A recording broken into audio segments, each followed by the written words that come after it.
You discuss Mazel, Coach Hannah. So how do you discuss Mazel?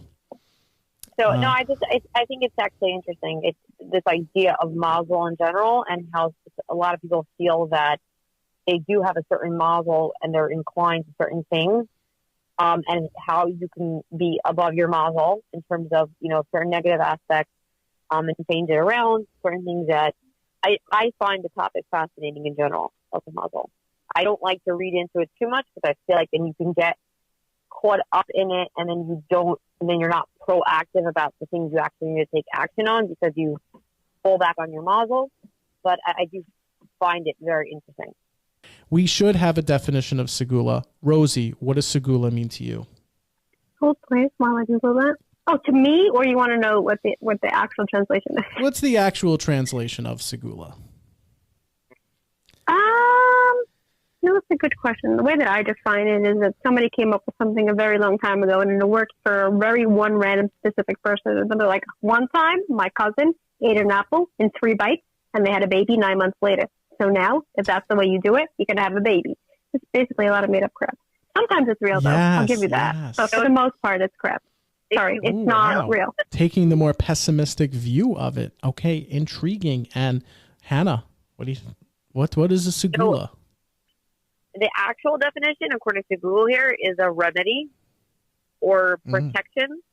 My take, honestly, is that I think that things have meaning when you put meaning into them. So, for example, I think that a Segula can work if you actually put some meaning behind it. Like, for example, if you say, you know what, I'm going to do this good deed as a zeuglas or as a merit that X, Y and Z should happen. Then I think that there's some weight to that. But I think to just,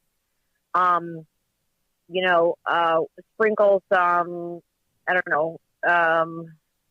sparkles from the Kala's crown that she wore at the wedding, and walk around with sparkles for 10 days straight, and don't wash your face. That's not going to get you anywhere. There has to be some depth behind it. So really, you're saying it's a ritual, but you need to have manifest it? Yeah, but what's the actual verb of saying that? You have to actually have some meaning behind it.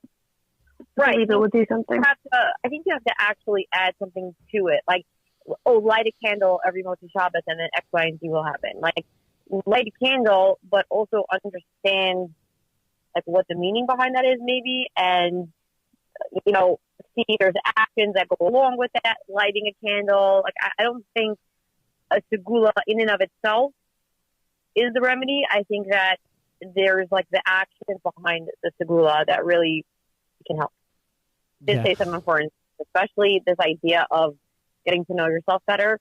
I think that this idea of, like, people going out in public by themselves, sitting by themselves, is unheard of. Like, people would never do that because it's uncomfortable. Like, you're never going to go get a coffee by yourself and just sit there. I think most people don't do that. I think it's important, though, to sit with yourself for a little bit and to get comfortable being by yourself so that you're not reliant on somebody else for your happiness. And that's really when you can, like, find somebody so much faster, I think, sometimes when you're not reliant or dependent upon somebody else for that happiness. Something my brothers and sisters and singles can do is get in that car, blast the music, light up a little something for the millennials, for the Gen Zers, it's different. And, have a good time, jam away. That is the scene for you to be in. That is the time when you can truly, truly connect with yourself. In that car, blasting the music, go on the road. That's one way. I propose solutions. I propose solutions, not just point out the issues there. So you are a problem solver today. Look at you. I know. Getting rid of the kiddish things. You're getting everyone to know themselves better. Look at that.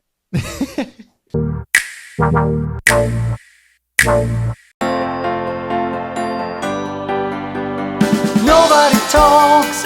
Nobody talks. Nobody talks. Nobody Talks Shidduchim podcast.